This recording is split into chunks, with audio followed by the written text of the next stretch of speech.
Welcome to my channel. আমি শিপ্রা দাস চলে এসেছি নতুন একটা রেসিপি নিয়ে। চলুন দেখা যাক। হাই হাই বন্ধুরা, কেমন আছো? আমি চলে এসেছি শিপ্রা দাস নতুন আরেকটা রেসিপি নিয়ে। সেটা হচ্ছে চিংড়ি মাছের বাটি চচ্চড়ি। এবার চিংড়ি মাছের বাটি চচ্চড়িটা হচ্ছে অ্যালুমিনিয়ামের একটা পাত্রের মধ্যে আমি চিংড়ি মাছ রেখেছি। এর মধ্যে সবকিছু মশলা দিয়ে এর মধ্যে ঢেকে আমি বসিয়ে দেবো। প্রায় 40 মিনিট কি আধা ঘন্টা রেখে দেবো। এটা আস্তে আস্তে হবে। তো চলুন দেখে নেওয়া যাক চিংড়ি মাছটা। এই যে আমার চিংড়ি মাছ, এর মধ্যে আমি নুন দিয়ে দেবো। যা কিছু দেবো সব একেবারেই দেবো, পরে আর কিচ্ছু দেবো না। এই যে নুন দিয়ে দিলাম। এবার দিয়ে দেবো হচ্ছে গিয়ে হলুদের গুঁড়ো। এর মধ্যে একটুখানি হলুদ দেব, আর একটুখানি হলুদ হচ্ছে গিয়ে আমি যেটা পেস্ট করব তার মধ্যে দিয়ে দেবো। দেখুন এই হলুদটা এর মধ্যে দিয়ে দিলাম, আর দেবো না। এর মধ্যে বেশি হলুদ লাগবে না। আর আমি একটু মশলার জন্য আমি এগুলো রেডি করে রেখেছি। ভিডিওটা অনেক বড় হয়ে যায়। আমি একটা সর্ষের গুঁড়ো পাতা নিয়ে নিয়েছি। আমি গোটা দিলাম না, আজকে গুঁড়ো দিয়েই করব। সর্ষের গুঁড়ো এক পাতা দিয়ে দিয়েছি। এই দেখুন কাঁচা লঙ্কা, এই কাঁচা লঙ্কাটা আমি পুরোটাই দিয়ে দেবো, আর কিছু গোটা দিয়ে দেবো এর মধ্যে, এই চিংড়ির মধ্যে। আর এর মধ্যে এবার দিয়ে দেবো হচ্ছে গিয়ে সর্ষের তেল। একটু বেশি করে দিয়ে দেবো সর্ষের তেল, কারণ এটা মেখে বসানো হবে, যেহেতু কাঁচাই বসাবো, যার জন্য একটু সর্ষের তেলটা বেশি লাগে। আবার নামানোর সময় একটু দেবো। আর এর মধ্যে দিয়ে দেবো হচ্ছে, যাতে তেতো না হয়, একটু লবণ দিয়ে দেবো, হালকা করে একটু লবণ দিয়ে দেবো। এবার আমি 10 মিনিট পরে ফিরে আসছি। তো আমি দেখুন মশলাটাকে পেস্ট করে নিয়ে চলে এসেছি। আর এই যে চিংড়ি মাছে নুন হলুদ সব দিয়ে রেখেছি, এটাকে ভালো করে পেস্ট মাখবো।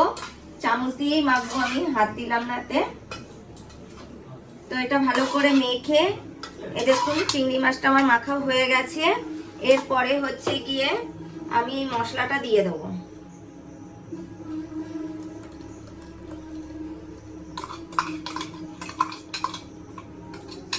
যা কিছু সব একেবারেই দেব।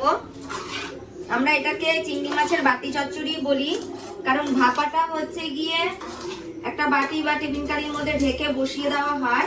আর এটা অ্যালুমিনিয়ামের বাটির মধ্যে যেহেতু করা হয় বলে, দেখুন কি সুন্দর একটা গন্ধ বেরিয়ে গেছে, আর দারুণ একটা গন্ধ।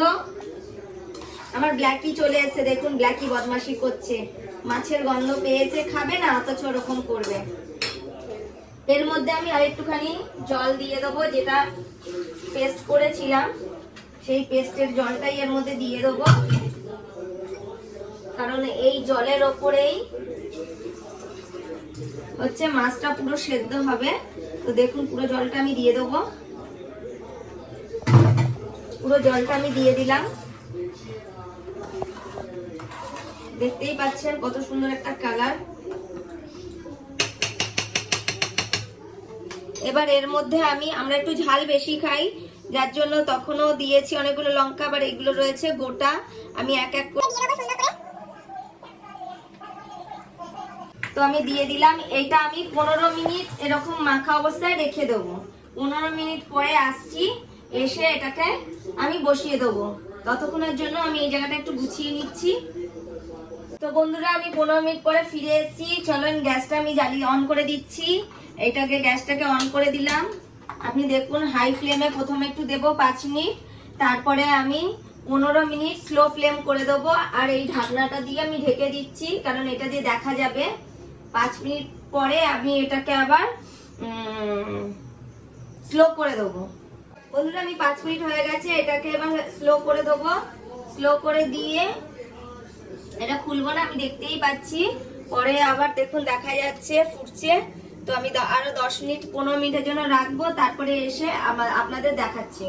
হ্যাঁ বন্ধুরা, চলে এসেছি। চলো দেখা যাক আমার এই রেসিপিটা কেমন হয়েছে দেখতে। দেখো, দেখতেই পাচ্ছ খুব সুন্দর হয়েছে। কি সুন্দর গন্ধ বেরোচ্ছে, দারুণ একটা ফ্লেভার, দারুণ একটা গন্ধ। চিংড়ি মাছের বাটি চচ্চড়ি, যেহেতু বাটিতে করেছি তার জন্য একটা চিংড়ি মাছের বাটি চচ্চড়ি। নামানোর আগে একটুখানি সর্ষের তেল দিয়ে দিলাম।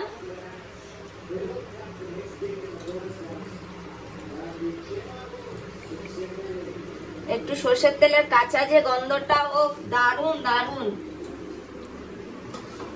তো আমার এটা হয়ে গেছে এই রেসিপিটা।